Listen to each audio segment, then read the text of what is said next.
Today, we're flying on one of the final passenger MD-80s. Red Air is the name of the tiny Dominican airline making it possible, and these days, they really only run in between Santo Domingo and Curacao. But let's be real though, the airline isn't even the craziest part of today's flight, because we're flying on the MD-82, an aircraft from a completely different generation of aviation that's rapidly disappearing from passenger service all around the world. The iconic, classy, and loud rear-mounted JT-80 engines with that long and narrow cabin. And there really aren't that many airlines left that still fly regular passengers that a regular passenger just like us can just go online and casually book a ticket on one anymore. So the plan today is to take Red Air's MD-82 from Curacao up to their home in Santo Domingo and experience one of these classic jets while we still can. So what's it actually like flying on an MD-80 in 2026? How dated will the cabin really feel? And how does the aircraft still hold up after decades of passenger service? What's going on, guys? Casey Flower here. There's still a ton of these MD-80s out flying for cargo, so let's go see what it's like flying on one as a passenger in the year 2026. Let's go check in. Okay, so what makes Red Air not the most ideal is that there's no seat selection online at all. So when you book, you only give it your personal info and payment, and there's no online check-in. So Red Air is unfortunately pretty old school. So we have to go to the airport in person early, 3 hours before the flight, and hopefully check in there and snag a window seat there. And for an av geek that wants to fly on Red Air for the MD-80, that's not the most ideal, because if you want a window seat, preferably toward the back, that might already be taken. So here I am, actually leaving my hotel and heading to the airport 3 hours before my flight and getting there early to check in and hopefully snag a decent window seat. So let's go do that now and hope for the best. And of course, I tried to arrive early, but as soon as I got there, everyone else pretty much had the same idea. The line to check in wasn't out the door, but it felt pretty dang close. And we would be foolish to think that someone would actually be there at the earliest 3 hours from departure time to actually help everyone out. It wasn't until 15 minutes after they were supposed to show up when things opened and actually started to move. Another 15 minutes went by and I eventually found myself at the front of the line. Let's see what we get. Final destination will be? Santo Domingo. And on this flight, I would like a window seat toward the back if that's okay. Okay. Is 25A open by any chance?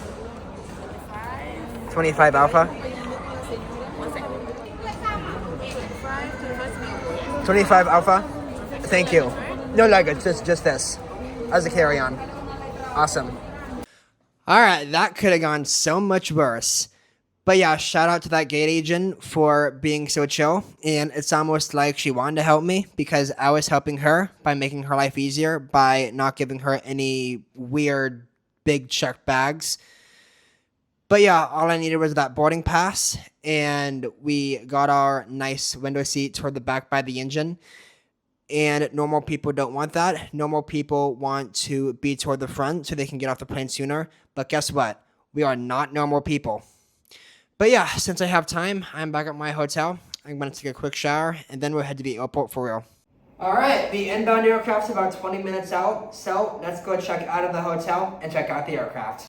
Alright, we are at the boarding area, and the aircraft is parked at the gate. But with just my luck, it's at a corner gate with the window looking outside, the immigration hallway, and the window looking into the immigration hallway on one wall. So basically 2 layers of glass there. And on the other side of the corner, just a solid wall. So yeah, not ideal whatsoever. So I'm not able to get any exterior shots of the aircraft from the terminal. And if I'm being honest, exterior shots of the aircraft at all today might be minimum. Crossing my fingers that it isn't. But yeah, and the aircraft was landing and parking as I was going through customs and security. So I wasn't able to get that. But yeah, speaking of that, the customs process and immigration went pretty smoothly. Just handed the officer my passport and boarding pass, told them which airline I was on pretty smoothly. And then there weren't that many people in the line through security, so that went pretty quick too. But yeah, we have about 10 minutes to boarding now on what's probably going to be my last MD-80. I want to say this is my third ever MD-80.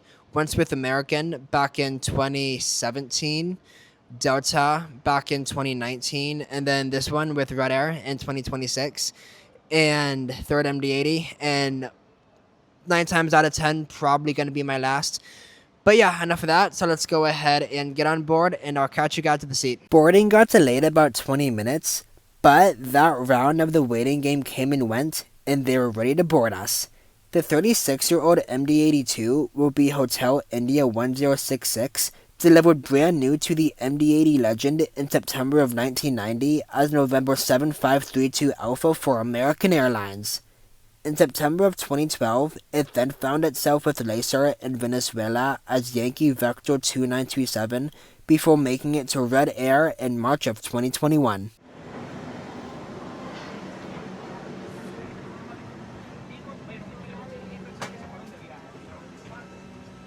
Good morning, how are you? I'm okay, thank you so much. Eventually, after more than enough stops, 25A will be my home for the hour hop up to the next island north. The seats on here are actually pretty comfy, and along with that, having plenty of cushion.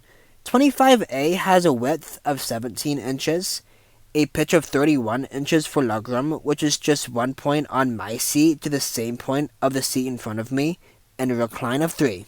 Alright friends, welcome aboard the Red Air MD-82 up to Santo Domingo. First impressions so far, honestly, it's super nice. As far as the cleanliness goes at least, it's beautiful. It was a lot cleaner than what I was expecting. Little to no wear and tear on the first look. The harder you look, there is some scratches and wear and tear and dirt spots, but it's not enough to where anyone would actually care. But yeah, super clean cabin overall. Seats, cabin atmosphere, super clean. A lot better than what I was expecting. But yeah, beautiful seats, beautiful cabin for what it is. I've been on newer planes that had more wear and tear and dirt. As a matter of fact, the American Airlines Airbus A321neo that I came down here on yesterday had more wear and tear than this. So this MD-80 is doing great for what it is as far as the interior goes. But yeah, interior looks a lot better than what I was expecting. But as far as some seat amenities go, there's really not much surprise at all. There is no in-seat power, but that's okay. I brought my power bank. There is no Wi-Fi, so I went into my Wi-Fi settings and nothing was there, so I'll be disconnected. And a seat back monitor is absolutely out of the question. So yeah, if I'm going to be nitpicky about anything, the air vents up there could be a little bit stronger. It's pretty hot in here, so the air vents up there could be a bit stronger. But yeah, in reality, we'll see how the air vents are holding up once the engines actually start up and we're in the air. But yeah, speaking of, the cabin crew are doing their final checks, so I'll go ahead and talk to you guys once we're airborne. That 10-minute delay then got turned into a 23-minute delay. Whether that's an actual delay can be debated, but nonetheless, brakes released and we're out of the gate.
Alright, we are airborne on our way to Santo Domingo. So far, it's going great. The seats are really comfortable. The American Airlines Airbus A321neo I came down here on had less comfortable seats than this. So very thick and cushioned seats they got on here with a pretty good amount of legroom down there. There is a business class product up front that we saw as we were boarding, but literally all it is just more room. There's no in-seat power as far as I saw, no seat back monitor or anything like that. Just more room, and just like back here, there's not going to be any Wi-Fi up there either. So it does have a business class with just a little bit more room, similar legroom, just wider seats really, and a little bit more storage. And yeah, I double checked my Wi-Fi settings and there is no Wi-Fi, so we're going to be disconnected. Somehow my seatmate next to me is getting TikTok on her phone. So either she's watching a really long TikTok or she's somehow connected and getting TikTok. So not entirely sure how that's working. But yeah, apart from that, there's no in-seat power as I mentioned. But that's fine. I brought a power bank. So to keep your device charged, just bring a power bank or charge it up or bring a power bank. But yeah, no internet, no in-seat power, none of that. We don't need it. It's a quick hour flight. But the cabin crew is also coming back with a cart service. When I saw a glimpse of it as they rode by my row, all I saw was water and coffee. But we'll see if they have more when they get back here. But yeah, once they get back here, we'll see what they have. And I'll see you guys when they get here. What are the options? Apple, orange, water, and coffee. Water's fine, thank you. Thank you. Alright, it took them a couple minutes because we're seated all the way in the back, but the crew got to our row with the drink cart. There's no snacks in there or anything, just drinks, but our four options are apple juice, orange juice, water, and coffee. I was pretty parched, so I went ahead and opted for a ice water. It was actually a pretty good serving too. It wasn't any silly half a cup or 3/4 of a cup. It was a pretty good full cup of water, so I went ahead and got that. And regarding the AC situation, during pre-flight, I was saying how the AC coming out of the air vents up there wasn't much because the engines are off. But yeah, now that we are airborne and the engines are in their cruise setting, the AC is doing pretty well and being pretty effective and feeling really good. But yeah, pretty uneventful flight. Really the only thing that went on was the drink service. So just sit back, look at that beautiful MD-80 wing view out there, and I'll catch up with you guys closer to landing.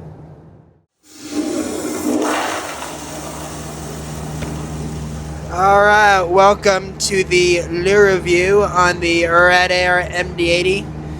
So far, it's okay. It's alright. Pretty standard. Minor wear and tear scattered, but not enough to really care. Yes, the harder you look for the wear and tear, the more you find, but it's alright for what it is. Pretty good. I've seen a lot worse. But yeah, we got a mirror there with a message in all English, which is pretty surprising. Air vent there. Pretty nice clean sink with the soap. Paper towels in there, and toilet paper with the toilet itself not looking too bad.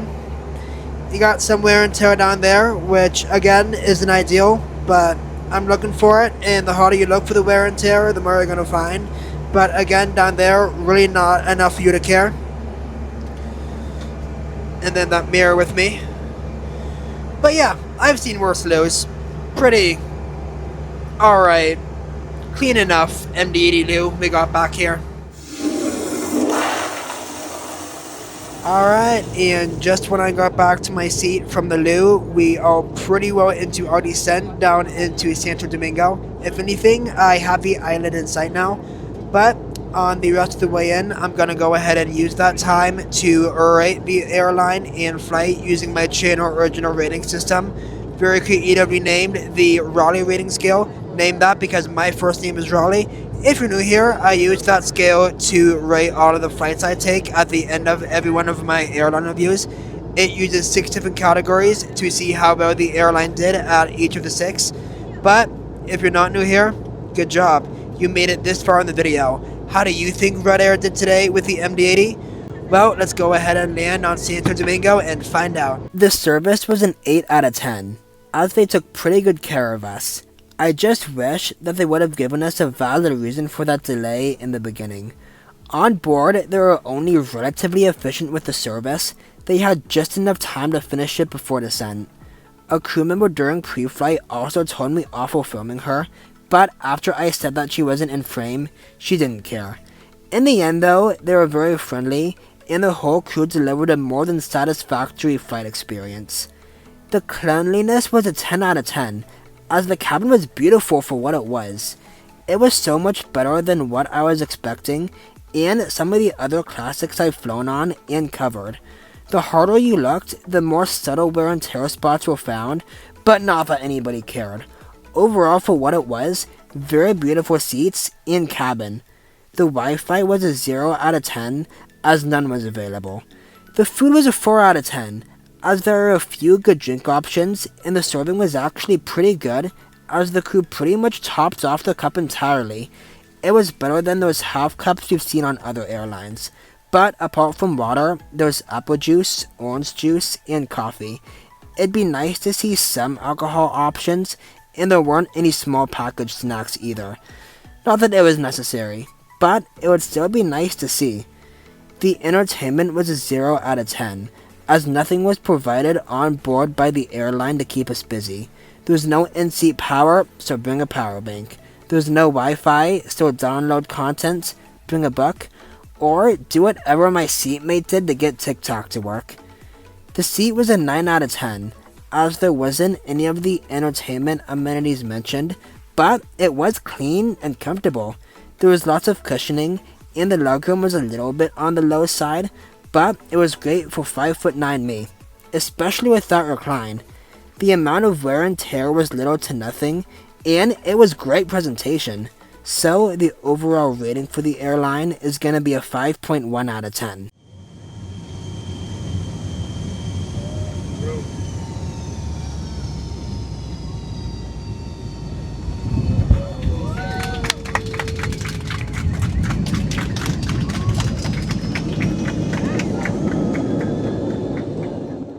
Did you guys think that landing was clapworthy?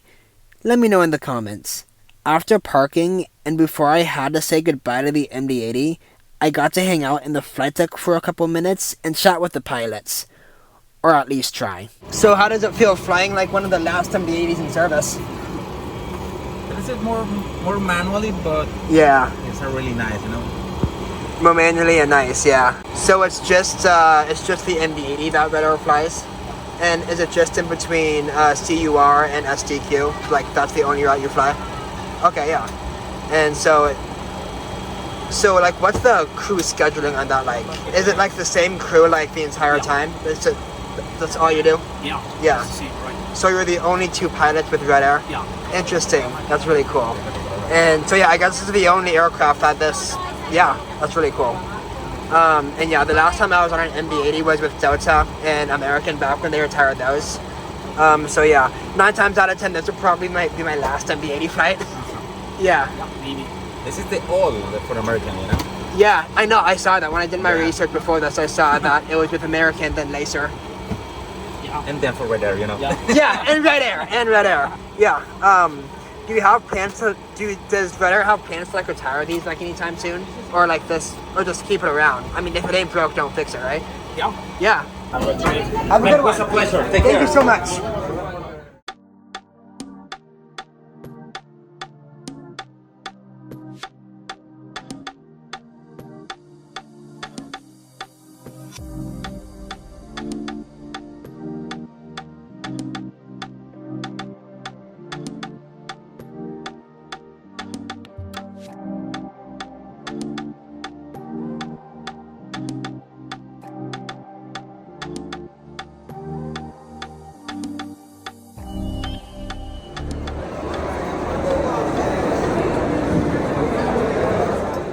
Oh my god, I hate filming cockpit interviews when nobody really has anything to talk about. But yeah, we're down in Santo Domingo. Hopefully you guys enjoyed my review on the Red Air MD-80 as much as I did on the flight. My final thoughts on it, it did pretty good for a MD-80 nowadays. By that, I really just mean the seats and how put together they were and how clean they were and how clean the cabin was and how comfortable the seats were. So the seats were great, very comfortable, and very clean. But yeah, apart from that, very, very standard and everything to expect from a 35-year-old MD-80 in 2026. The service cart could have been a little bit more. Don't get me wrong, I'm happy with what I got. But it could be a bit more than the 4-drink selections that we got. Some snack packages, but yeah, little snack packets. But yeah, that's all good. It's an hour flight. We don't need any of that. But yeah, it's literally just that hour flight that the airline does. Just here and back, that round trip, and that's all they do. But yeah, that is going to be it for this video. I leave here in about 9 hours on a red-eye to Europe on the next airline. So I look forward to bringing you guys on that airline on that next adventure. Bye for now.